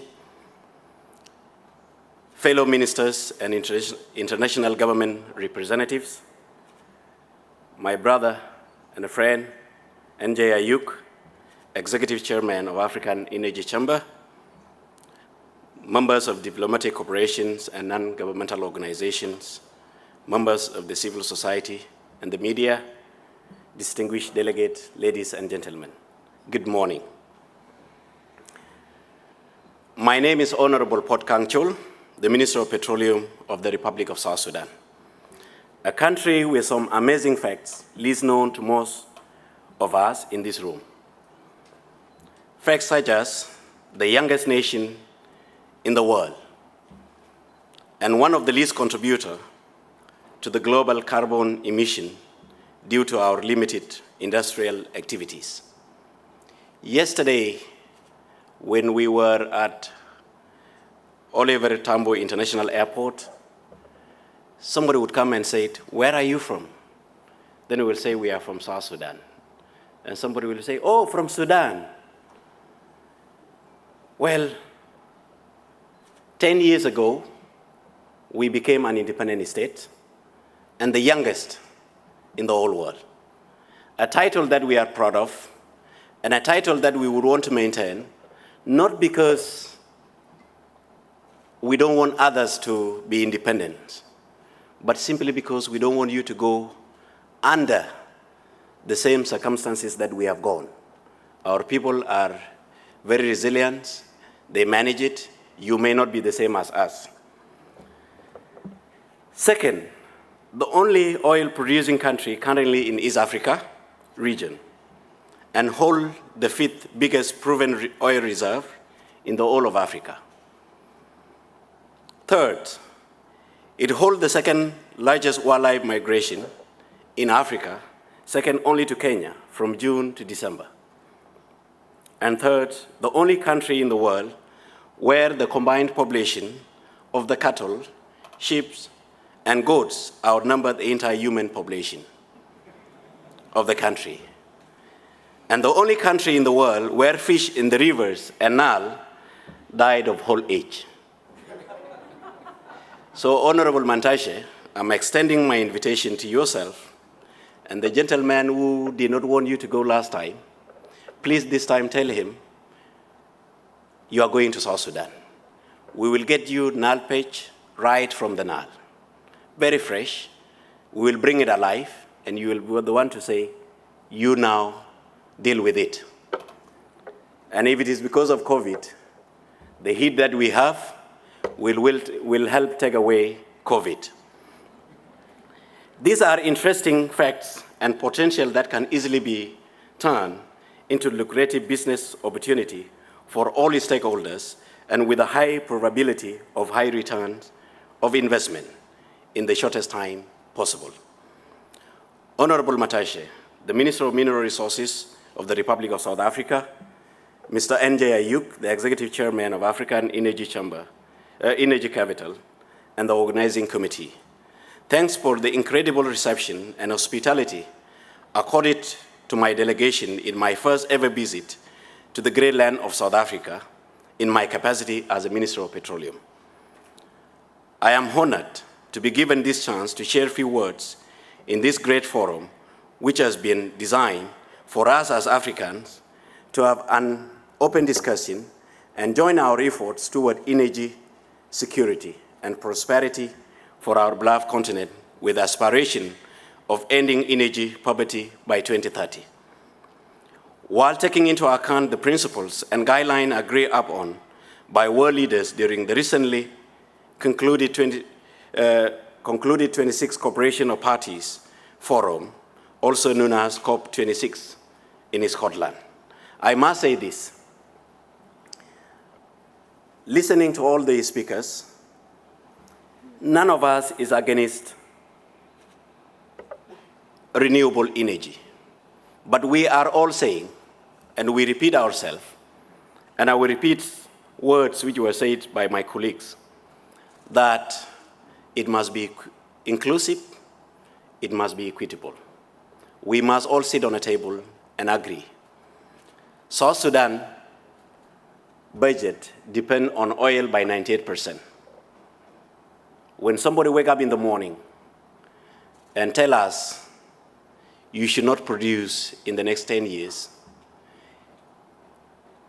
we don't look at the end of your sentence.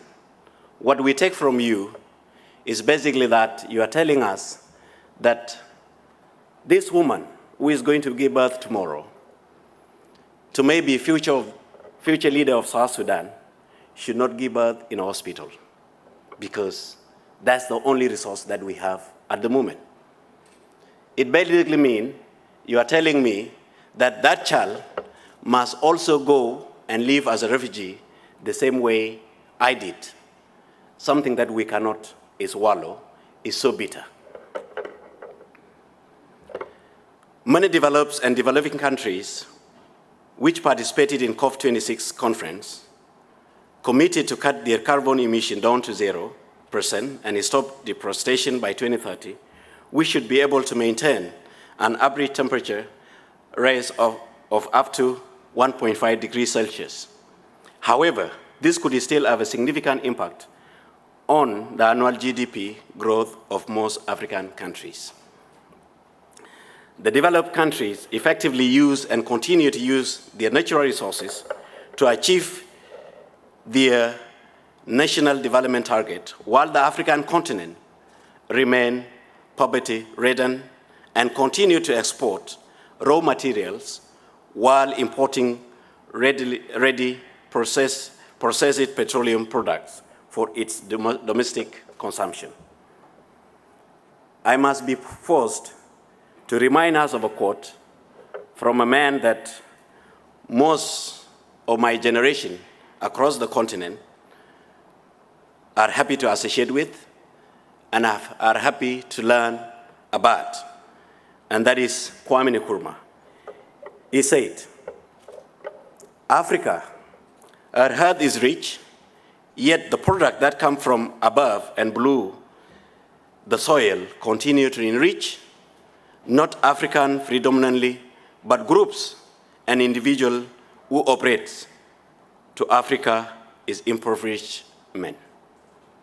I think this reminds us that we have the responsibility to come together and rethink our investment priorities and strategies.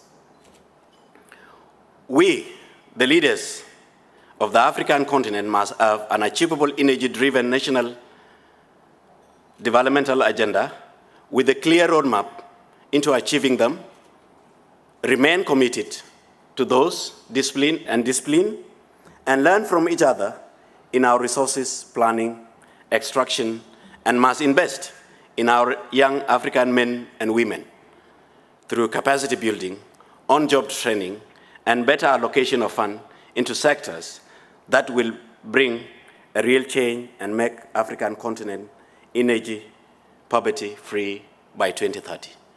Honorable Mantashe, your generation and generation before you have liberated Africa politically.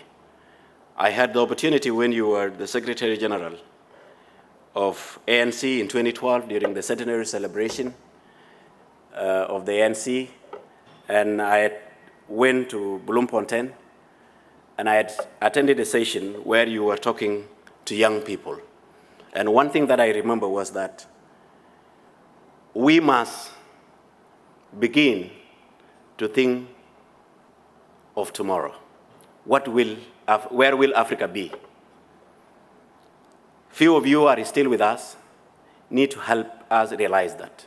And that will only happen when our young people are empowered to do so. Your Excellencies, South Sudan is currently East Africa's only crude oil producing country.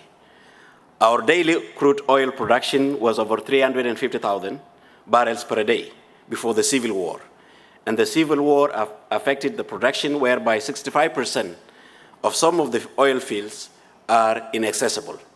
However, the signing of the revitalized peace agreement in 2018 and the formation of the transitional government of national unity have brought about a relative peace and has improved confidence level of our partners, namely Petronas of Malaysia, CNBC of China, ONGC of India in the petroleum value chain, into putting more than 80% of the initially inaccessible oil field backs to production. The country currently produces an average of 175,000 barrels of crude oil per day, with some challenges such as high water cuts and aging oil field facilities, sand production. These challenges are very low hanging fruits business opportunities for any interested investor with the right fits for the purpose engineering solution with a very high probability of return on investment in the shortest time possible.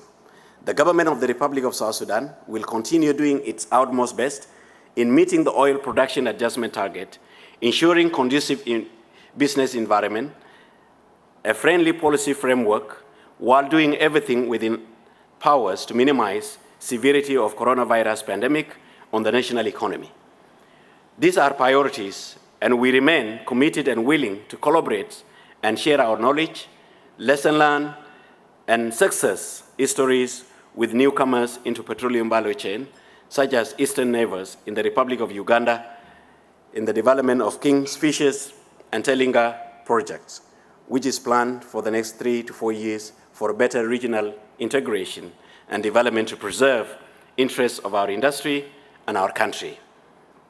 The Republic of South Sudan is committed to work in partnership with all its stakeholders in the energy value chain to ensure market stability, safer and greener environment for the benefits of all its stakeholders, and we continue to uphold the OPEC's and non-OPEC's declaration of cooperation in a bid to accelerate the stabilization of global oil market, to show solidarity with our producing partners, friends, and counterparts globally in the interest of producers, consumers, investors, and global economy at large. One may be forced to say, yes, we need transition, like I said earlier. Yes, we are committed to it. But if the basic reason is that it affects human life, if we are forced not to produce, those of us that have not produced what we have is the same death. And therefore, it is important that it is a process, it is inclusive, and it must be fair to all of us. The Ministry of Petroleum, as mandated by the laws of the Republic of South Sudan, has introduced and passed policies like the Human Resource Policy Manual and the Local Content Regulation. This is to look at how best we can help our local people. These policies are a guide to help booster and cement the working relation between the government, investors, employees, and all its stakeholders in the petroleum value chain in the country. The Republic of South Sudan, through the Ministry of Petroleum, for the first time ever, launched its first oil licensing round, featuring 5 open blocks. And I'm advertising here for those who are interested. Featuring 5 open blocks on the 22nd of June 2021, and that invite experienced partners, investors, and operators to unlock South Sudan oil and gas acreage that remain 90% and explore. The government of the Republic of South Sudan, represented by National Oil Company, NAL Petroleum Corporation, is partnering with South Africa Strategic Fuel Fund.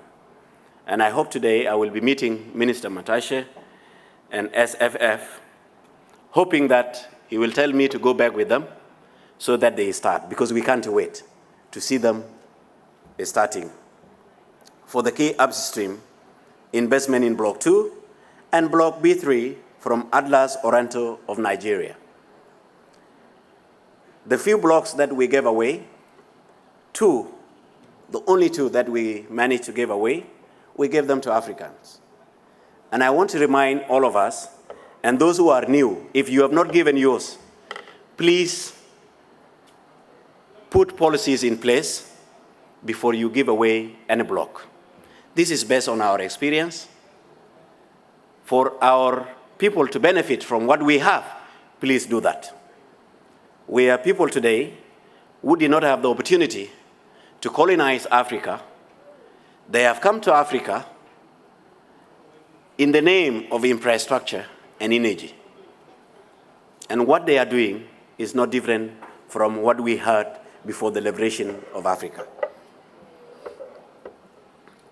Your Excellencies, Republic of South Sudan hold critical investment opportunities in upstream, midstream, and downstream of petroleum sector, health, education, infrastructure, banking, power generation, technology, and renewable energy-related sector, hydrocarbon and solar system.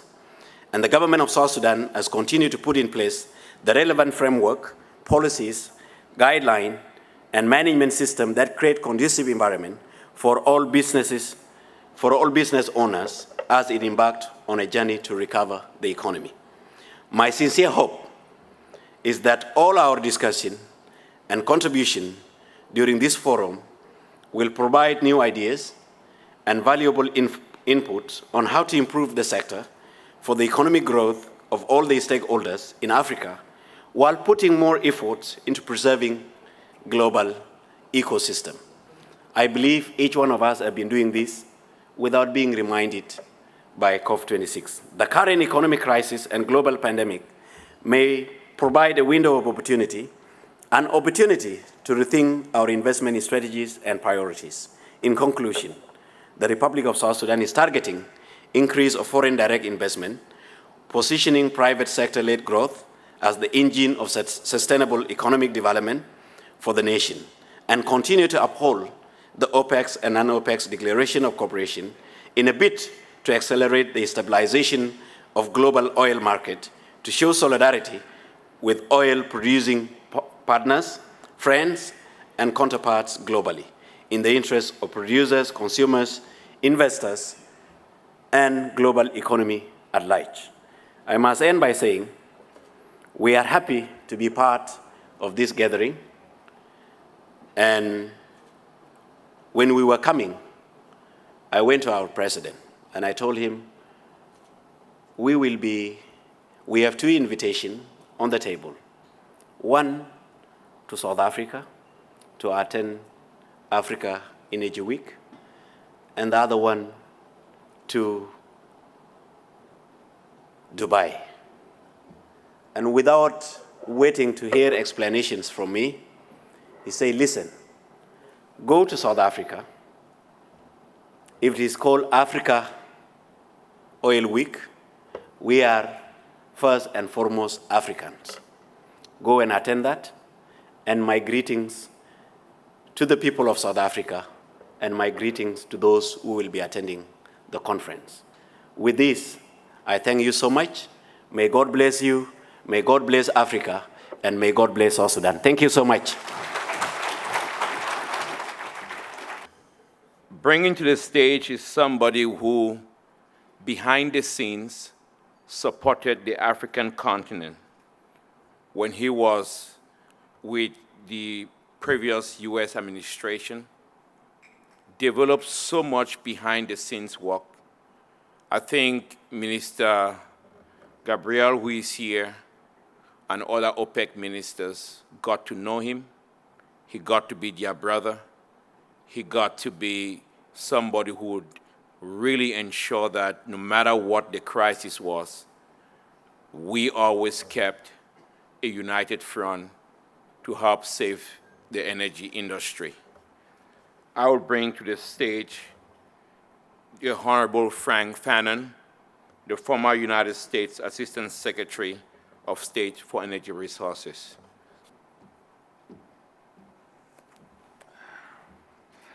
Thank you, NJ, for that very warm introduction. It's great to be back here in Africa. It's a great event.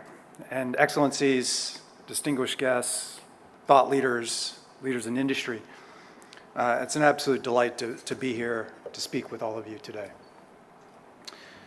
This is an important conference, NJ. You've done a tremendous amount of work. Your team, and I think you've heard, and I've struck by sitting and listening to the other distinguished speakers speak up on the importance of doing this conference here, now. And I can't think of a more noble pursuit than your overall mission, which is the alleviation of energy poverty. Something that has been talked about for decades. I'm in Washington. I thought I'd be in Washington for 2 years. It's been more than 20.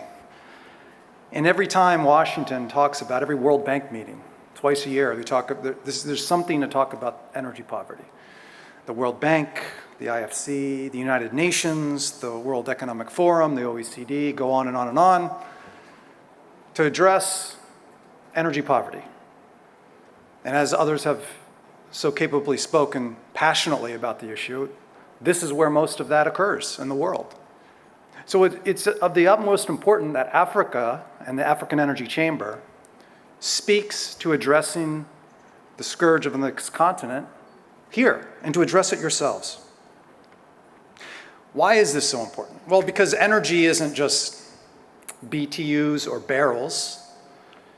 Energy is life. Energy is the engine for development, the engine for progress. It provides for self-determination. It provides for agency. It provides for sovereignty of nations. You all know this very well. That's why we're all here.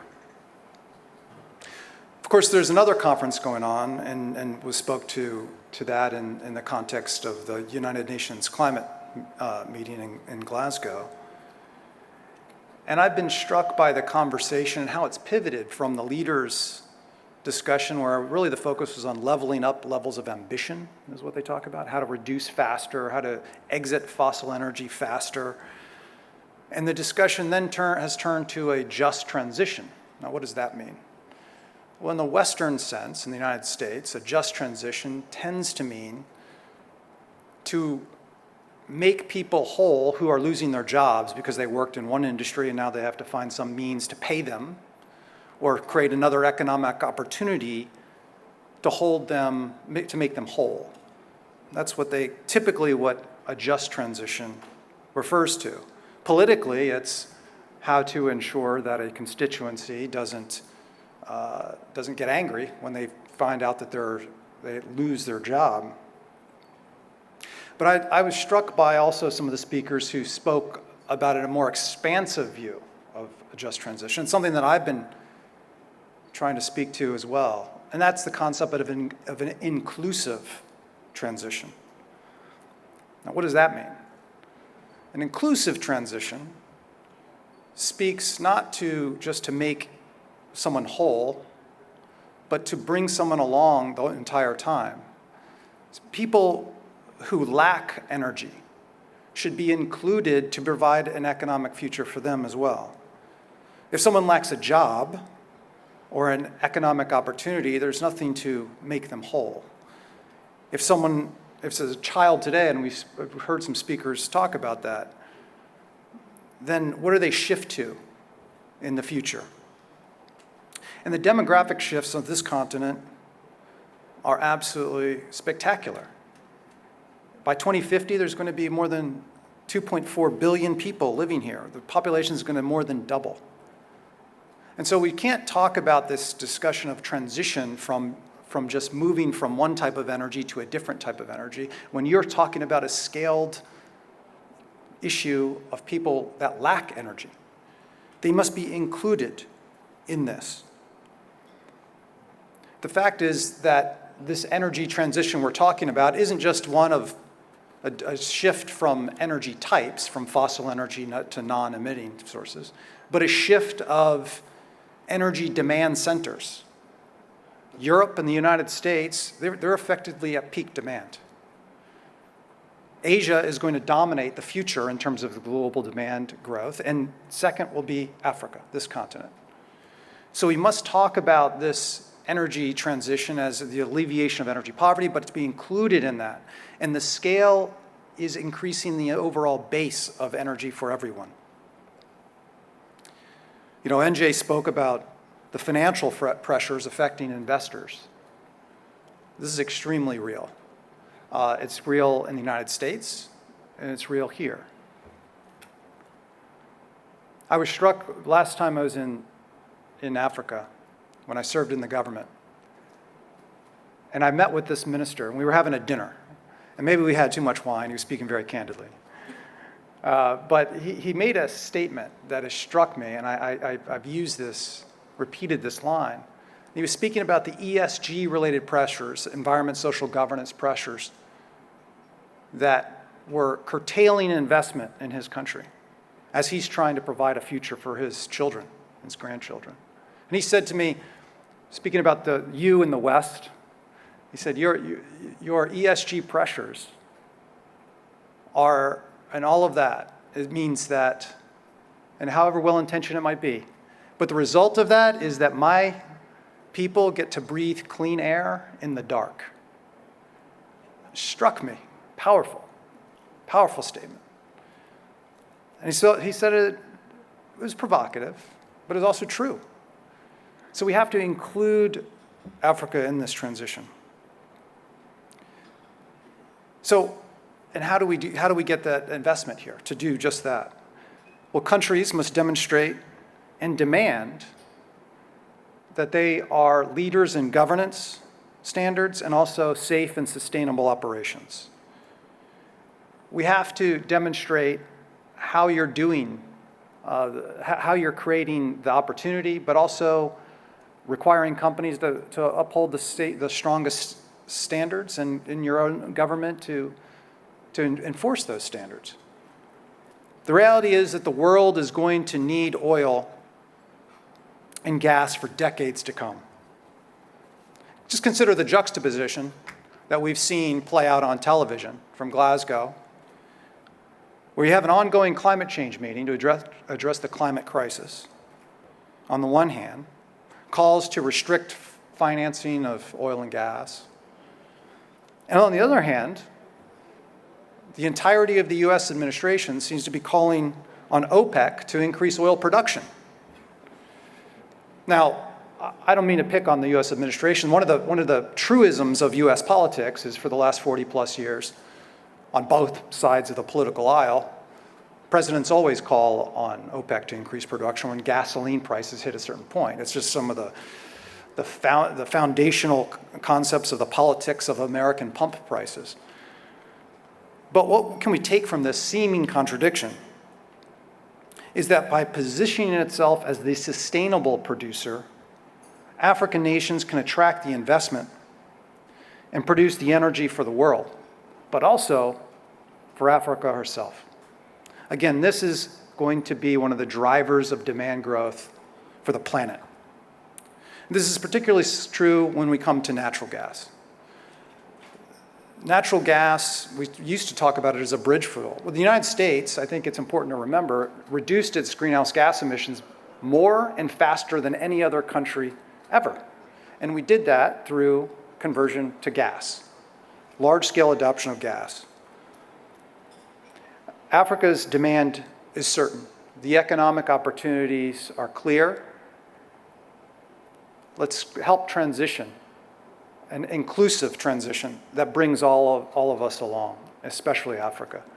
And I'd like to just say, returning to the tagline, make energy poverty history. Brilliant bit of branding. I love it.